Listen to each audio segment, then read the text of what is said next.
even more than in previous generations, is they are still always trying to please a man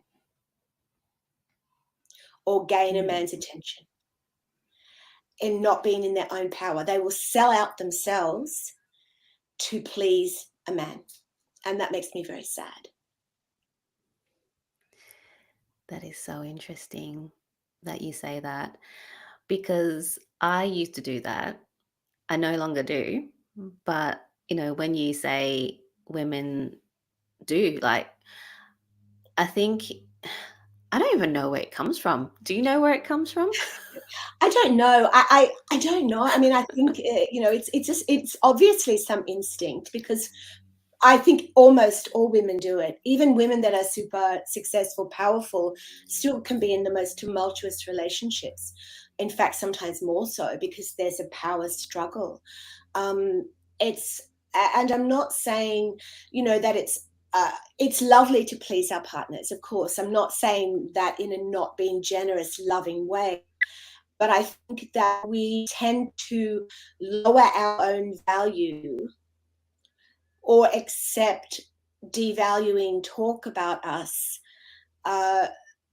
and believe it, or buy into it. Like, say, if a man says, I don't like your hair like that, I like it a different way, we will feel all sort of sad inside and go and change our hair to try and please them. Or, I don't like it when you do such and such. Or this whole, my husband said, I'm allowed to do something. I hear that a lot. My husband said, oh, I'm allowed to go. And I find that that breaks my heart. Did you go through that, where you were, absolutely, lowering your value? Absolutely. Yeah. Can you share a bit about, what made you realize your own power? I come from a generation where, women were homemakers. Like, my mother never worked a day in her life, apart from which is a huge job, being a mother and a wife. And that is kind of, to me, the ultimate, to be able to do that. It's an honor to do that. And it's part of being a loving woman. But yeah, I found that when you kind of fall in love, you just want to please the other person, but that pleasing then becomes part of what continues to go on and on and on. And I mean, it can be the other way too. I mean, a lot of men are also the same. They tend to start to. My father actually was a pleaser, so it's not just women, but I think women are more prone to do that. That men undermine our sense of self-worth. Now, I've never really I haven't had that personally, but I've seen that around me with others. My husband's been amazing in terms of valuing me, but also has tried to prevent me from doing some very important things that meant a lot to me. And if I hadn't pushed through and just said, I don't care what you say, I'm going to do this anyway, my life would be extremely, extremely different. So just as an example, there's probably 2 or 3 things major that actually created what I'm doing today and how I feel today about things. Is that I always wanted to be an artist, as in painting, right? And I'd done it since I was a very small child, and it was a dream. But, family, everybody, it's a hobby. It's not something that you aspire to do. You'll never make money. But inside of me, I always felt that they were wrong, that I had this ability to do these things. So when my mother died, I was 43, and I threw my whole life in turmoil. I just threw my job in, and completely, it just made a big shift. And I'm like, I'm going to live now for myself, my purpose, what I need to do. So I came up against a lot of resistance from my partner, that I needed to have a job and whatever. But really, I believed so much in myself that within a few months, I had started to sell my art professionally, do a lot of commission work, and it was hugely successful for about 3 years when I actually pulled the pin myself. I didn't want to do it anymore, which is quite interesting because it was a life passion. And so that was one instance where I could have just given in and gone back and started working and believed what I'd been told. The other instance was I've always been on a spiritual path since I first had an awareness as a small child. I always had a belief and an awareness of other things. And I got into full-time photography and some videography. And I was given a job to do some videography for a yoga teacher, beautiful yoga teacher, and did the job. And as a sort of payment and gratitude, so she paid me, but in gratitude for what I did, she offered me yoga teacher training. So it was something I always wanted to do, but I couldn't afford it because, I was working. I've always been independent from my husband. I've always paid for my own things. And so I wanted to do this, and my husband tried everything to talk me out of it. You haven't got the time. How are you going to commit? You don't have the commitment. You're too busy. Lots of excuses to stop me doing it. But I went ahead and did it. And it was such a pivotal turning point because I knew in my heart that teacher training was a step to do what I was born and put here to do, which was much more than the teacher training. It was just a door opening. So I think we have to be very aware if we get coerced or asked to not do certain things, that very certain thing that we want to do and we're being talked out of could be the stepping stone or the doorway opening to the fullness of your purpose being here. Wow. Thank you for sharing those stories. They're big pivotal moments in your life as well, like the things you shared, because huge. Yeah. Wow. I mean, if I just given in, and I was teetering, at times I was teetering under the pressure to not go ahead because I'm like, I don't know if I can live with this sort of nagging and thing, but I just believed in what I was doing, and I wasn't going to let anything stop me. Yeah. And it's beautiful that you can, like, you did that. And I see so many women, even women around me that I know stories where the husband said, "Oh no," and then so they don't do it. And then there's that build up of resentment. But they're still in the relationship for whatever reason, love, loyalty, children, whatever, but they're also dying inside because they're not being allowed to do the things that they want to do. So yeah. How can women start seeing their own value and actually saying no or saying yes to them, saying no to their partner from the pressure, and saying yes to themselves? Yeah, and I think it goes through partner's major thing because that's who we commit and spend our lives with. So that person is the person that we fall in love with or love, and we want to kind of not upset them. So women have an innate sense of not hurting people. And I had a conversation with someone the other day that they'd had issues with their husband, and they said, "Oh, but I don't want to be that person. I don't want to be that bitch, type person."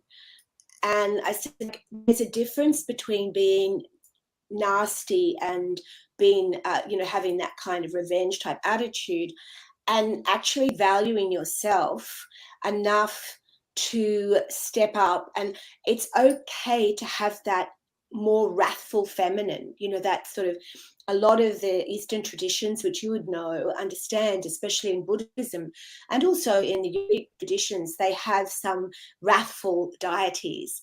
There's Kali and there's Vajrayogini and these types of deities, which and these types of entities encourage women to tap into this stronger aspect of themselves, where you have a belief that just because you love someone doesn't mean that you have to sell yourself out to please people. That sometimes being, or not sometimes, but always being in your own power, being in your own integrity and your own authenticity. So not dying inside, which I know that feeling. Then you are able to really step up for everybody.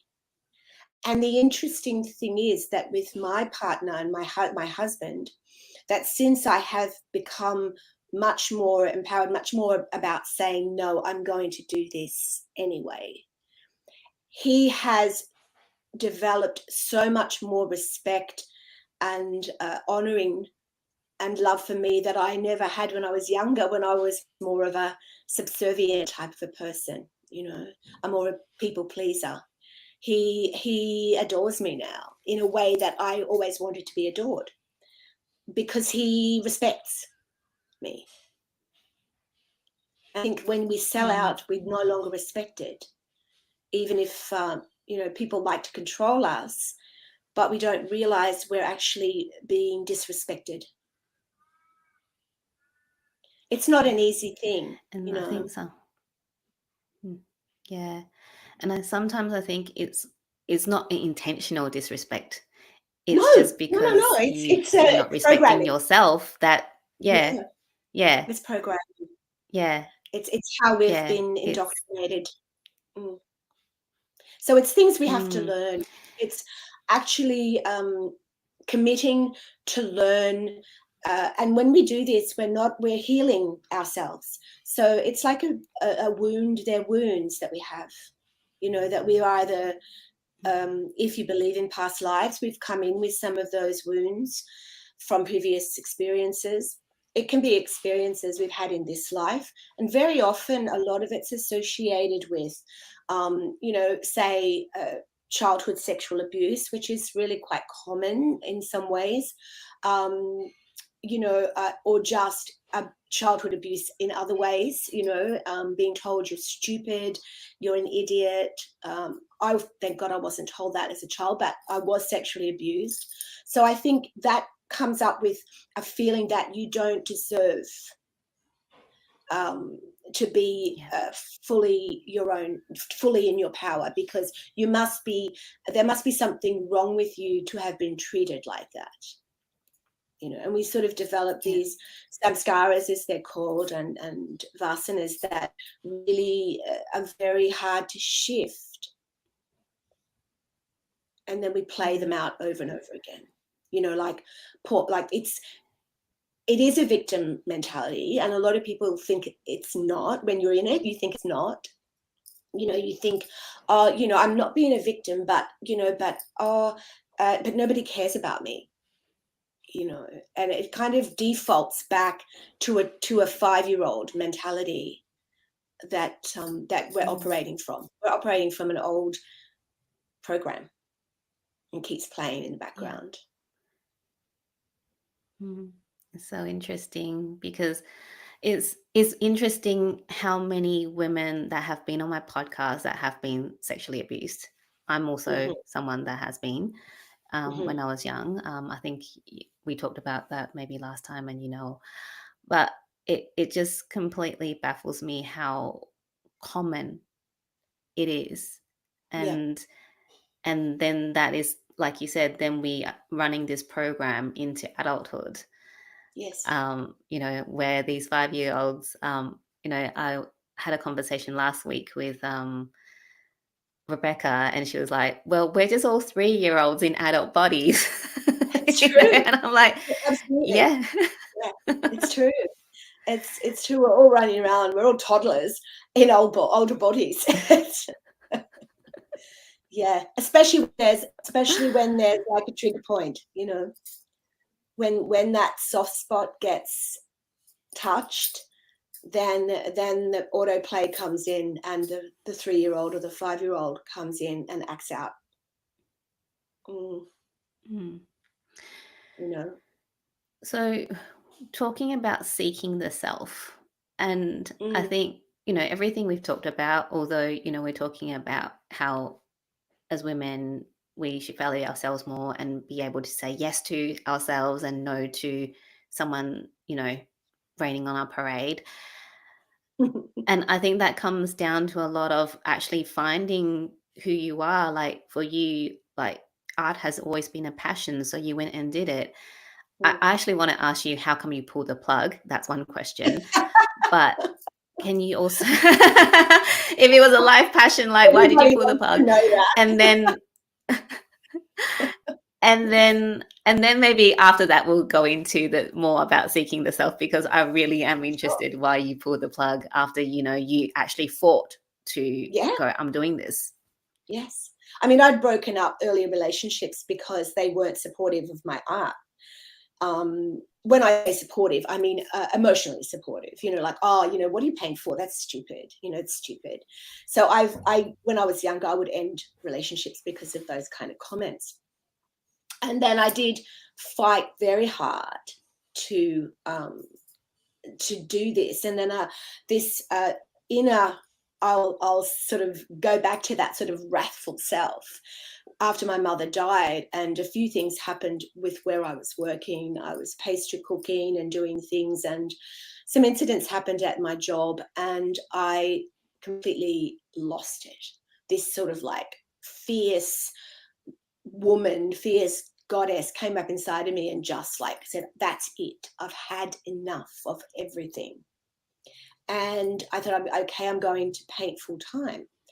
So I did it for 3 years, like I said, and my husband had very kindly started to support me with that, and he'd bought a camera so I could take photos of subject matter for my paintings, because I was getting a lot of commission work.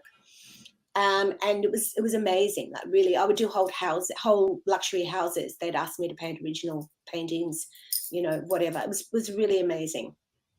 And I got the camera. I started to take images, and then people started to comment on the images, and people started to ask me, could I do photo shoots for them? So I did, and it started to snowball. And then I ended up, I got asked to do an exhibition of photographs. Uh, so I did for a charity, and it took over my life that I no longer had time to paint. I still did, but not as much. The photography became all consuming. It was like this, it had a life of its own that I could never understand. I just could never understand how it happened. I just fell into it, and the cameras just came to me in the most weird ways. It was like a destiny thing. And I did that for 9 or 10 years, and I no longer do the photography either. I found with the art, interestingly, that the art to me, looking back, I still hope one day to do bits and pieces, but it's no longer like a deep passion. And I think it was actually when I was doing it and always wanted to do it, it was for my healing. It was like a way for me to heal parts of myself that was crying out. And then it kind of, as I became more living a life of more purpose for myself and what I was passionate about and what was happening around me, then I no longer needed it. It became something that was there, but I didn't crave it anymore. It was like I was very happy doing whatever I was doing. So it was interesting. So interesting how, like, where life takes you, Well, and like I think you're that's doing important your too. art and then, Yeah. I think yeah. it's really important to, because even with the photography, I mean, it went international. I went overseas working for theatre company, doing production photography and things. I think we need to be open to opportunities, and this is also a part of coming home to the self, because trusting that what comes to you is going to open up doors to what your path is. What is bigger than us, because I really am firmly of the belief that we don't make up our purpose. We don't say, oh, I really want to be a singer, unless there is an innate thing that is going to come forth and make that happen. I think a lot of times our purpose is there and it has to be revealed to us. It's already within us. So we don't seek it. We already are it. We're just covered up in layers and layers and layers of conditioning and trauma and disappointments and all of those things in life that's covered what we are seeking, but it's already there.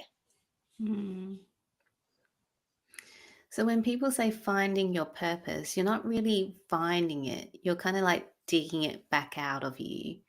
Absolutely. In a sense. Yeah. Yes. You're unveiling it, or Um, peeling back the layers, or cracking open parts of yourself to it. It's like a buried treasure. It's a buried treasure. Whenever. Oh yeah, you keep going. No, I was just going to say it is, in some traditions, it's described as like a rare and precious diamond in the heart center, and it's covered in all kinds of corrosion and dirt and grime and old oily rags and all kinds of things that are closing and hiding it. And all of those things that are closing it are metaphors for things that have happened to us where we've become devalued, the sexual abuse or the lack of recognition, or being denigrated verbally, or whatever it is.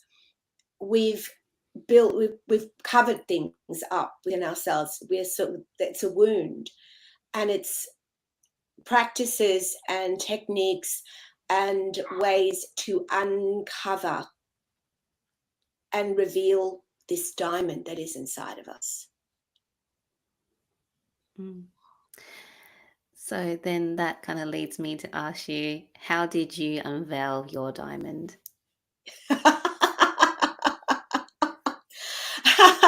Okay. Number one, my big thing is definitely commitment to one thing consistently for a long period of time. So again, I'm getting back to my mother again, because she was very instrumental in this, which is very interesting, because we carry a lot of, all of us, ancestral trauma from our DNA, So when my mother was dying, she was told she had 2 months to live. And I was with my father, her primary carer at that point. I wasn't coping very well with this situation, because I was kind of looking after my father as well. And my health suffered a lot. And I ended up getting the same illness that my mother was actually dying from. So she was dying from kidney failure caused by high blood pressure. And at this point, I was diagnosed with dangerously high blood pressure. So I would have been about 40 at the time. And ended up living 5 years after that, or 4 or 5 years. But the thing is, once I got diagnosed with this high blood pressure, it just was like light bulb moment. Oh my God, I'm following the pattern of my mother, her health. And I had up to that point also, like, you know, people would go, "You're so much like your mother," you know. And I'm like, I don't want to be, as much as I adored my mother, I didn't want to recreate that in my life. So I decided I needed to do some things that were going to support me to survive going through looking after her, and just to support me anyway. I realized I had a lot of weak spots. So I thought, what have I always wanted to do? And I'd done yoga since I was about 15, but here and there, you know, nothing too serious, bits and pieces, more a little bit into the philosophy side of it more. So I decided I was going to commit to do a yoga practice regularly. So I did. And then back then, so I'm going 20 years back, more actually, 25 years ago, there was no there is now. There was no online classes like there is now. There was no internet. So nothing of that nature. So I bought a book because you couldn't just go to your gym and do a yoga class, or you couldn't go to a yoga studio. There was nothing. So it was a very rare thing. So I bought a book and I practiced every asana in the book every day for years, every day, until I actually did join a studio, which was years later. The commitment was that every day that I did it, very rarely I would skip it, because it was an hour practice roughly I did. And I found even just doing the asana itself without doing many other, you know, meditative type things, I did incorporate meditation later, but just doing that practice, really immersing myself in it. So not looking at it as a physical practice, looking at it as connecting to my deeper self through the movement. And within a few weeks, I started to change a lot about myself, not consciously. I used to smoke. I used to smoke Marlboro Red, which was pretty strong cigarettes. And I found the cigarettes became totally impalatable. I couldn't smoke them. I'd just light them up and then I'd have to put it out. I stopped drinking alcohol. I found that red meat became impalatable to me. And now none of these things were broadcast as something that would happen if you did yoga. As I said, back then there was not the information that there is now. So I just went with what I felt at the time, continued the practice. My blood pressure became on the low side of normal, and it's stayed like that ever since. So to me, I find that to find ourselves, because that was a really big step for me to connect to my body, mind, spirit connection. I used it as something to penetrate through the conditioning that I'd had. And I found that I started to then open up piece by piece. It didn't happen overnight. It's a big journey. I mean, like I said, I'm talking 25 years to the point that I'm at now, where, but obviously I sort of started saying no a lot many years ago, but just coming to that point of starting to unravel and disentangle this stuff that we have attached to through our life that we think is part of who we are. You know, we think that our temper outbursts and we think that our manic depression or whatever is who we are. And we don't realize that those behaviors are the physical manifestation of wounds that we've experienced. Wow. That's profound. Yeah. I love that, you said committing to one thing, because, how many times do we get told to, have a full morning practice of 10 things before, you start your day, just one thing. one thing, because when And you're doing a lot of things, there's no commitment. You know, it's like I liken it to pouring water over oil. It's not going to yeah, penetrate because it's too wide. And to make shifts in yourself, you have to go deep, not wide. So it's no good doing, 8 or 10 different types of modalities. I don't want to say any particular ones, but like there's a lot available for people now, which is wonderful because people can choose what they are particularly interested in and what resonates. But for me, through my own experience, is that when you start going to sort of all these different random things and you're not actually embodying and working on yourself with one or two modalities in a deep way.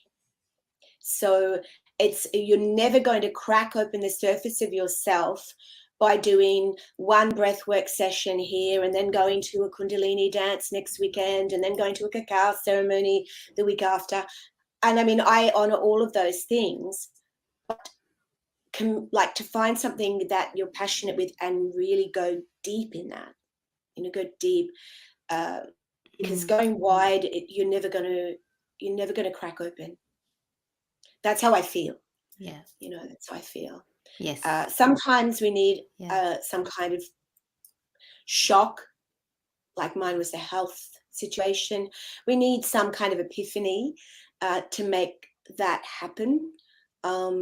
So that can be, it could be easy for me to say now because it's like 28 years down the track. So I can say that now quite easily. But at the time, it's and there's a lot more available for people now too, which back then there wasn't. You didn't have a choice of too many different things to do to go deep. But yeah, that's my thing, is commitment. I find with anything, even my students that come here, the ones that really commit to regular practice have massive breakthroughs in their life, and those that come once a week, not so much. Yeah. yeah. I think it is that commitment. And also, like, I love that you said you committed and it was the intention really is to connect mind, body, spirit. Because there's also, people that do the practice, but there is no intention. They're doing it because That's it's a checkbox trendy exercise, thing to which is do, or very different to actually, yeah, very absolutely. different to actually, really going deep into that and really committing to embodying the practice. Yes, that's how I feel. Like I mean, I'm not a sports person, but I do understand. Like people that do a lot of running and swimming. I used to swim a lot, so I do understand that. It's a very meditative practice, and people like that, if you really commit to that, then you're going to become very good at it, or you're going to be really able to transcend through it, through what you're doing. And I think this is the same with the self. You can't you can't break through unless you make that commitment. Like nobody goes to the Olympics without training hard, very hard commitment. Nobody gets to the top of their education of whatever profession they want to be by just studying randomly here and there. If you want to really commit, if you want to know who you are and you want to really make that commitment to find your authentic self and your purpose, then you really need to be full on committed. It's not a hobby. It's not some random thing that you can, like a weekend warrior type situation, weekend spirituality. It's it's heavy work. It's hard work. It's not easy. I love it. Weekend warrior work. Does the um, but it's so true though, because right now spirituality is trendy, Yeah. And people go off and do, their weekend Weekend retreats, warriors. but they don't do anything when they come back. Yeah. Yes. Yeah. I mean, even paying, Yeah. enormous amounts of money, and I'm not bagging, I think it's great, but, enormous amounts of money to certain big names, and, you do 4 or 5 days, and it's like, "Yes, I'm, on top of this," and then the crash landing comes a couple of weeks later. So, and it's like, "What do I do now?" My guru is Mm, not here, and what do I do? Where do I go? It's a really a tough thing. And also connecting, speaking of teachers, we need to also be reminded that it's important to have a physical teacher, but it's also very important to be connected to your own inner teacher, to start to connect to your own intuition, because we don't listen. We're so full of external projections that we're no longer listening to what is being felt. And this is where, mm, meditation practices, just sitting, 15 minutes every day, just sitting with yourself, to practice to make that connection to what's actually going on inside you and with you, instead of constantly seeking for external, things to fill us up, because it never will. It's like I mm. said, it's water on oil. It's not possible to penetrate. Yeah. I want to ask you the question, do you, the one thing that to commit to, does it have to be like a quote unquote spiritual practice? You mentioned swimming before, Yeah, running.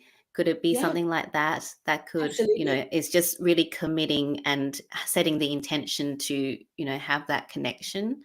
Yes, I think so. I believe um, a lot of because not everybody is inclined towards some kind of spiritual path, and doing things like running and swimming and things like that are very deeply meditative. I've done them and I love it. I mean, you really are, even walking, going for walks on a regular Yeah. basis, but not with your friends, because you're then expressing externally. You need to be by yourself. So it's that connection to self, and things will start to come up that you can look at, and you start to develop a muscle, like an internal muscle of tolerance and understanding about deeper aspects of yourself. A lot of things that come up won't be what you want to hear or see. There are things possibly about situations, about your life, that can be very difficult to deal with. But it all needs to be looked at in a kind of, I tend to think of us as warriors. Look at it as this internal warrior of, like, I need to look at this. I need to face what's going on in myself break to make those breakthroughs and those deeper connections. So yeah, you can do it through other things, but preferably, well, definitely alone, pursuits. So like bushwalking, walking, running, swimming, that type of thing is it, and it doesn't have to Mm, be. The interesting thing, though, is it will take you on a circle where you will, at some point, because of the nature of what you're doing, make a spiritual connection. Because it's impossible to not, when you are seeking who you really are, make that connection to your authentic self. The self is a spiritual being. So once you start to make that connection, you will automatically then start to seek out more spiritual practices. But it doesn't have to start like that, definitely. And you might say that's never going to happen. mm, And when I say spiritual, I mean, I'm not saying particularly the traditions that I'm involved in. It may be a Christian tradition or whatever, something that just sits with you, that you can make that connection to yourself, whatever that tradition is, or whatever that sense of being here, and what's bigger than us. mm. Yeah, definitely. I agree. like I resonate with that because I think my connection started when I was committing. It's funny, it wasn't even like um an actual practice. I was doing my coaching program and I was very committed to it. It was that commitment. Even though it wasn't a spiritual program, I was so committed to, because I'm like, I'm gonna make this work, you know, I want to find out more about myself. Da, da, da, da. And for the program, I think we had to do 5 swaps of sessions with different people to get our certification. I did like 33 or something like that. It was that commitment, and then it Yeah, was because yeah, I know. Yeah, it's the high achiever type A personality in me. But I love it it. was also Come because through. I was so yeah, it was just because I was so committed to, Mm, you know, finding out about myself. yes, And it was from doing all these sessions that I then started developing my spiritual connections. It was totally unintended. It was, sure. yeah. So even though it wasn't like a spiritual practice I was committed to, it ended up taking Yeah, me down that path. So yeah. yeah, just thought I'll give an example That's where yeah. it wasn't That's what as, happens. It's yeah. what happens. I've seen, you know, people training for Olympics and things like that, and they're very like they have that, as you know, like incredible commitment, and then they'll come to me and go, uh, you know, I really need to calm down. I need to do some meditation. I need to, you know, connect to something on a more deeper level.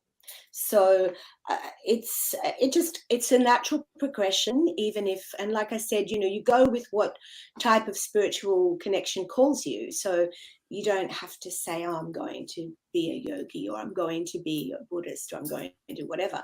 You just Mm, whatever you feel comfortable with, you know, it might be just a tree hugger or whatever. It doesn't matter, but it definitely makes a mm, connection with something that is beyond the physical self at some point of the exploration, yeah, of this sort of yeah. And I seeking. mean, yeah.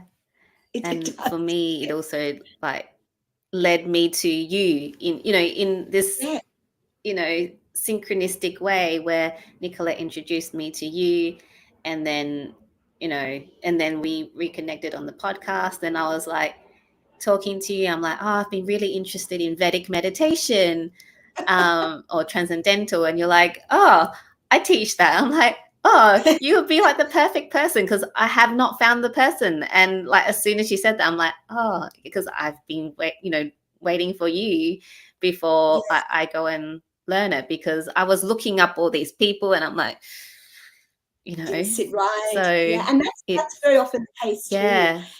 You know, and you would have heard it, and probably a lot of those listening on the podcast would have heard it, you know, when the student's ready, the teacher appears. So you're not always going to get what you want in terms of seeking straight away. Sometimes you need to keep working on it, or waiting until the time is right. And then suddenly something will happen, a synchronistic occurrence that will come in that is perfect for you then to move forward into that thing, that particular way of being. Yeah, it's quite amazing. Yeah, Yeah, and for me too. You know, it is I've so amazing. I've always you know, like been interested in something, and then I've just had to wait until things synchronized to bring for me to be able to move forward with some of the things that I wanted to. Yeah. I think one thing I Mm, would like to say is that probably talking about things that we need to do to find the self, but there's also things that we need to be aware of that can prevent us from that connection. And for me, the one that I've seen through my what I do in people is fear. So fear comes up as a uh, big metal block, big door that slams shut and stops them from going any further. At that point, they may come back, but it stops. Yeah, there's something they may have. They may start to have some kind of experience, like a phenomenon, and they get scared.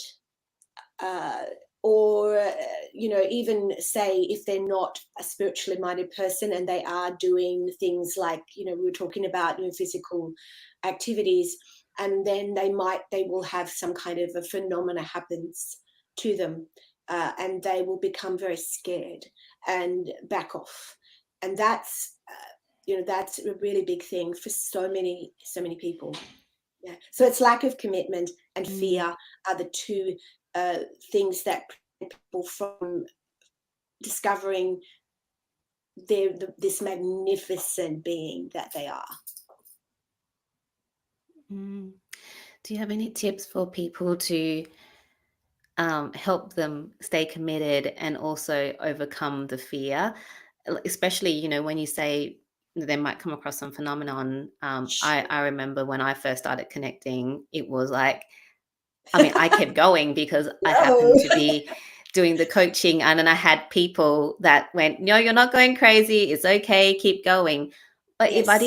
if it wasn't a time when I had that, I would have been like, okay, I just heard voices talking to me in my head and I was just writing scribbles and someone was talking to me.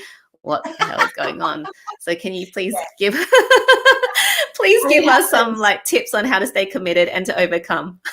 Yes. Yeah. I mean, I've had students that have come here and then they've said to me after someone was touching me and I thought it was you, but then I opened my eyes and you were somewhere else. So, and then I never see them again, that type of thing. So it's really important if you are, and really the only way to have it's a really beautiful way to have a full, happy, joyous, productive life is to be connected to this authentic self that you are, because then you're no longer afraid of hardly anything. It's just like this incredible inner strength. But to break through those fears, it's important to connect with people who you trust.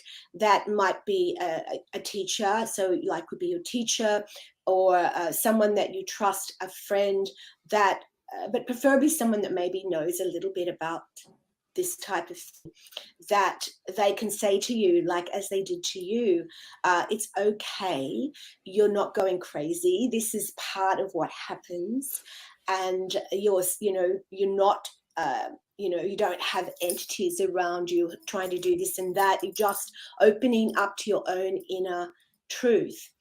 So I think really seeking out an authentic teacher, seeking out a community that supports each other as well, is a really good thing to do.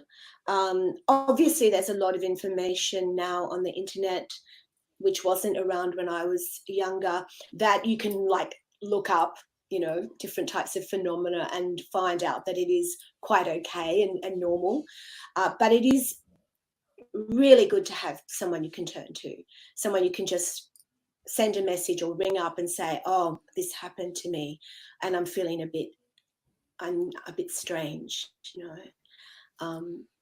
and that's where it's really good to have that support. When I was going through a lot of my things throughout my life, because I was born really wide open, and I didn't think I was going mad because I didn't know it until I realized that other people couldn't see or hear what I was seeing or hearing, and then it became kind of a bit conflicting and very odd. But some things revved up when I was in my 30s, and I was thinking, am I going mad? And then my husband, who is completely straight person, comes to me and he said, I have to tell you, there's somebody in the house. I'm like, yeah. And he goes, like somebody that we can't see. I said, yeah. And I asked him to describe it. So he ended up going on like a parallel journey with me for a while with some of the phenomena that happened, which was really interesting, because he's not that kind of person and he doesn't do any kind of practices of any kind, but he was affected by the phenomena in the house.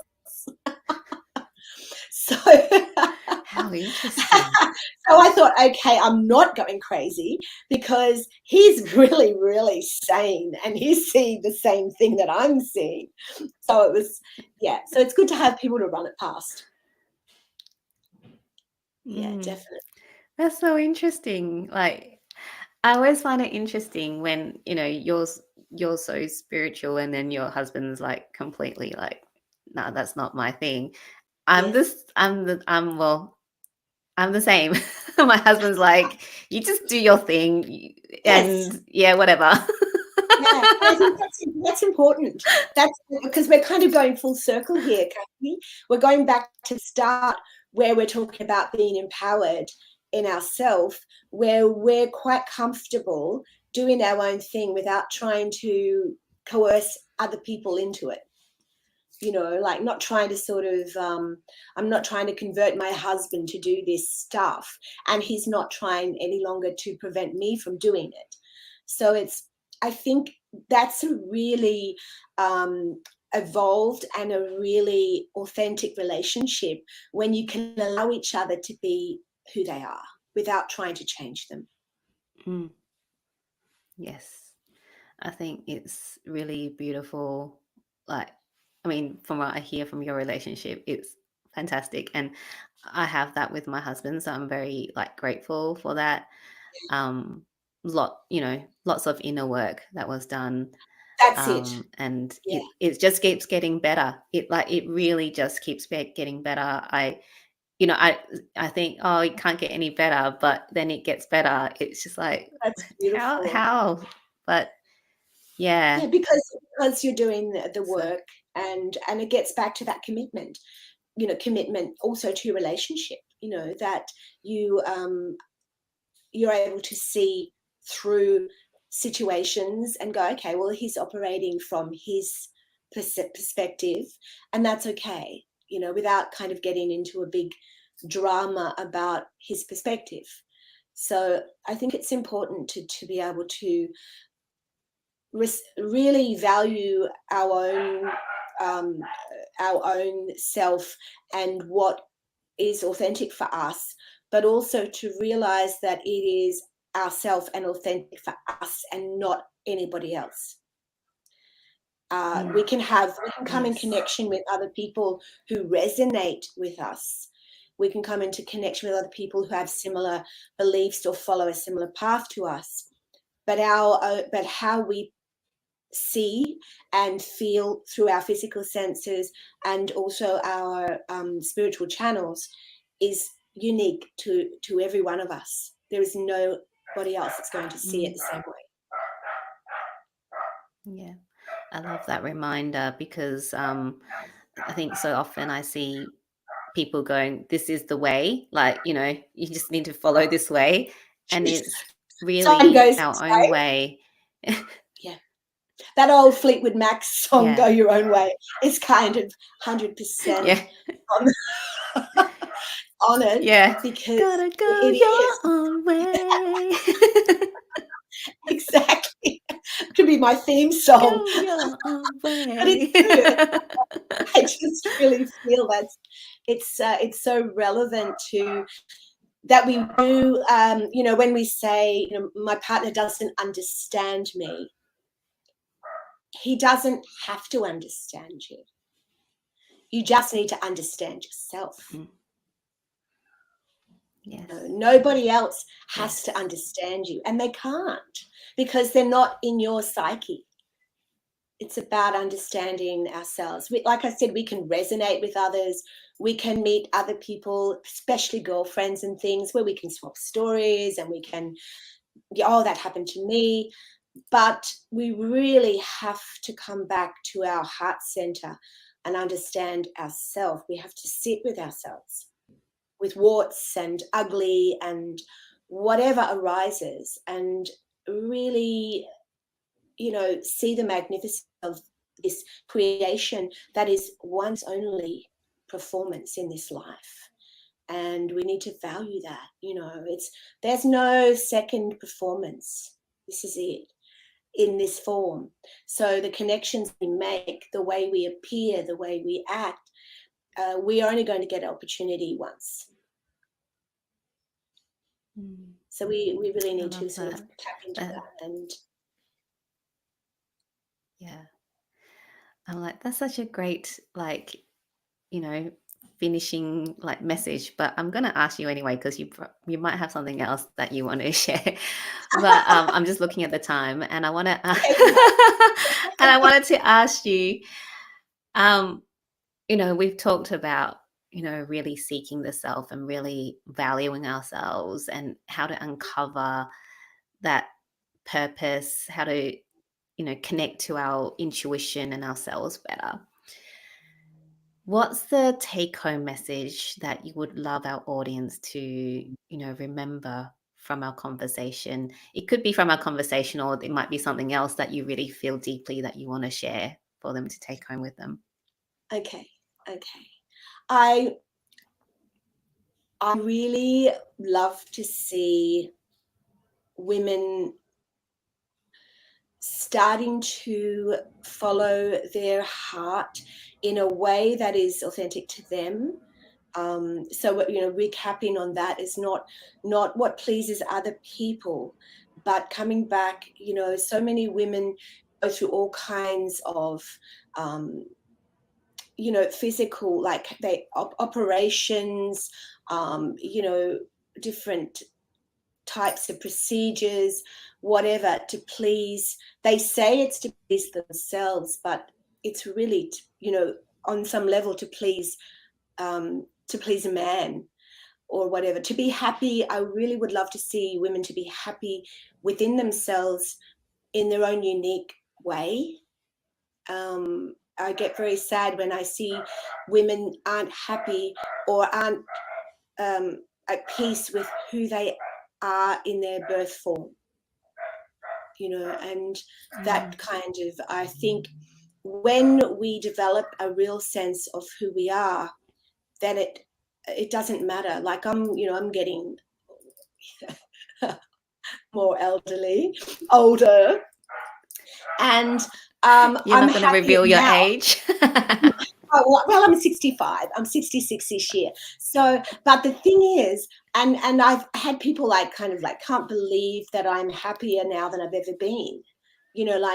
It's like, okay, like my hair's completely grey, and there's wrinkles, and I've got things coming up all over my skin, and I've put on weight and all these things, right?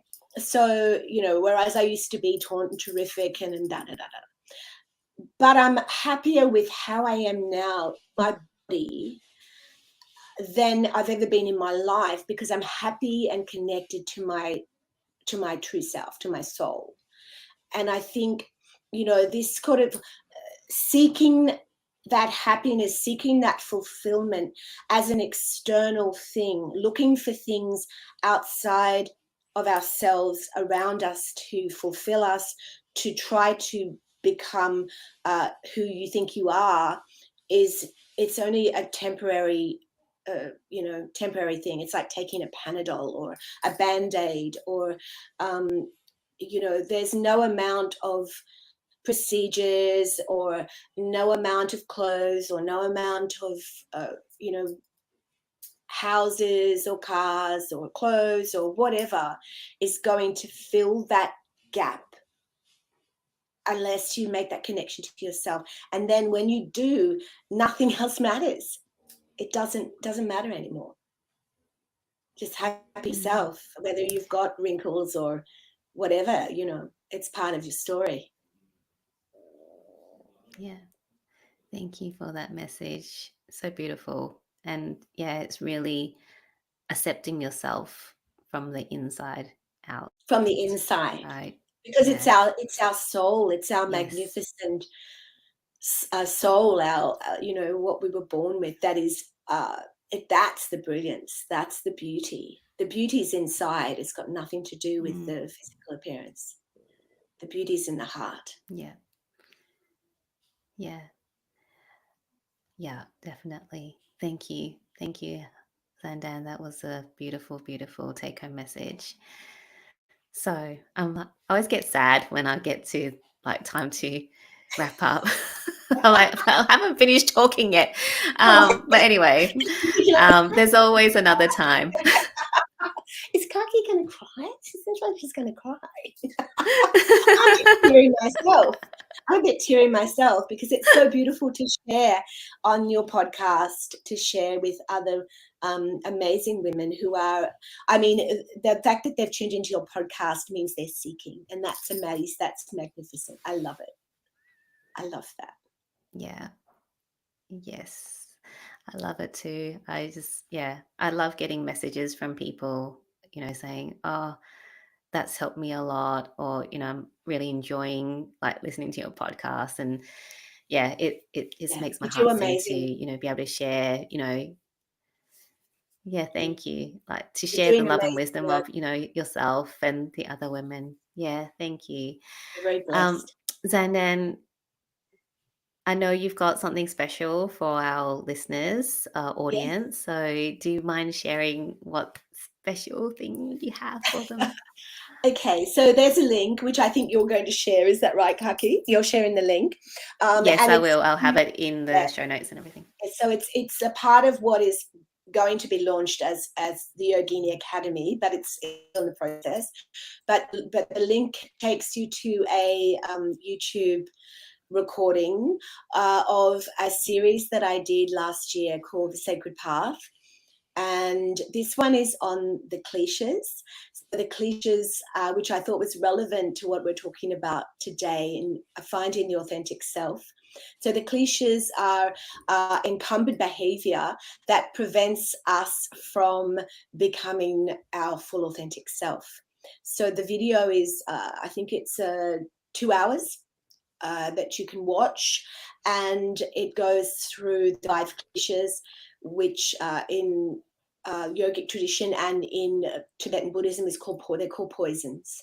So what that means is that our behavior, these sort of toxic behavioral patterns we have, are actually poisoning us.